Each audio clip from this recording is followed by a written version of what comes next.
at nakaabot na yan sa Office of the Mayor. Now, sabi nga ni Vice, parang hindi man yan yata nadala doon sa amin, pero wala kaming alam dyan.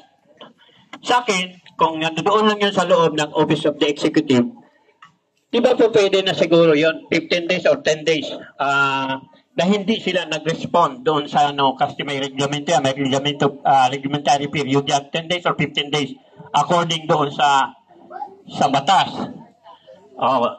Di ba po pwede na yun, deem as approved, kahit na hindi na italakay pa uli. Maraming salamat po.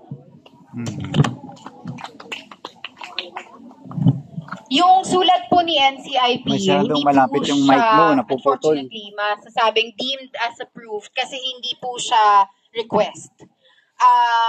It was a challenge. Opo. Letter po kasi siya na challenge at kino-correct yung Resolution 2019-1592.